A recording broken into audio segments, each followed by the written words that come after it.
Good morning, students of class 9. Chapter 4 we have completed. Today we are starting chapter 5, and chapter 5 is Introduction to Euclid's Geometry.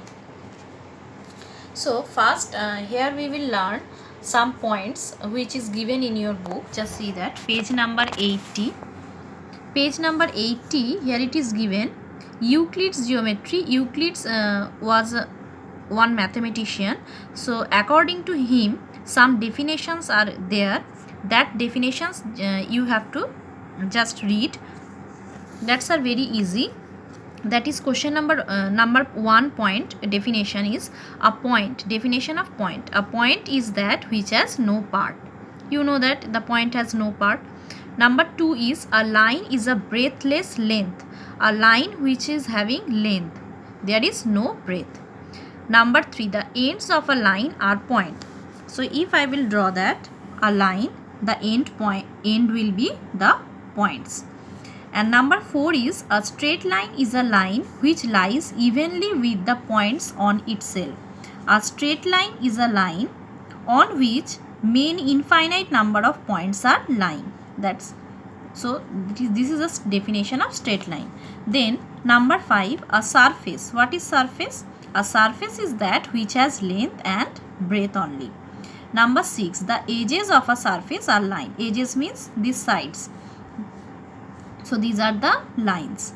Number 7 is a plane surface is a surface which lies evenly with the straight line on itself. If I will draw a plane surface, in this plane surface infinite number of lines will be there, and this infinite number of lines are making the plane surface. So these are the definitions. Just you have to read one time. It will not come in exam. Just one time you will read. Then next point we are coming, page number 81, that is Euclid's axioms and postulates. What is axioms and postulate? Axioms and postulate means these are the universal truth. That means these are true and we have to not prove it. So first, Euclid's axioms are what?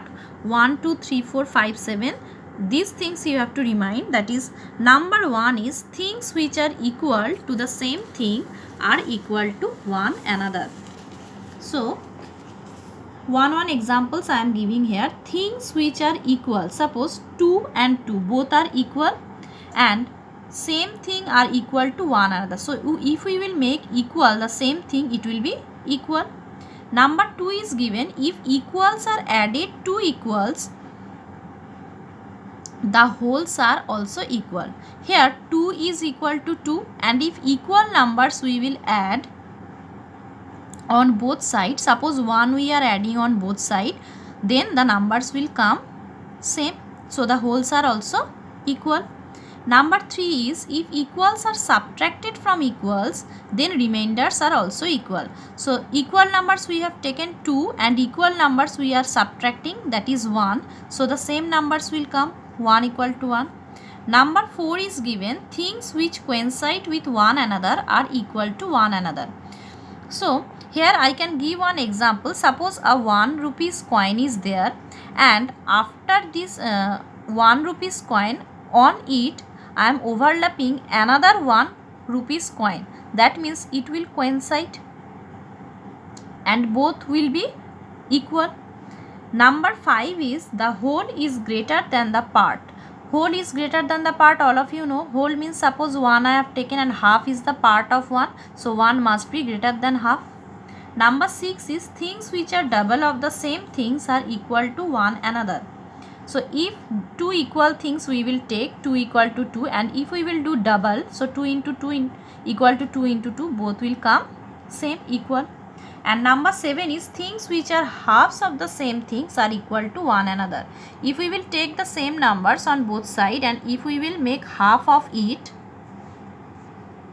half of 2 and here also half of 2, it's coming also equal. So these are the Euclid's axioms. And then we are going in postulates. Postulates are what? Postulate 1, in page number 82 you have to take. A straight line may be drawn from any one point to any other point. That is also very easy. From one point to another point we can draw a straight line. And then axiom 5.1. Axiom 5. This is not postulate, this is axiom 5.1. Only the statement you have to remind. Given two distinct points, there is unique line that passes through them. That means if two distinct points are there,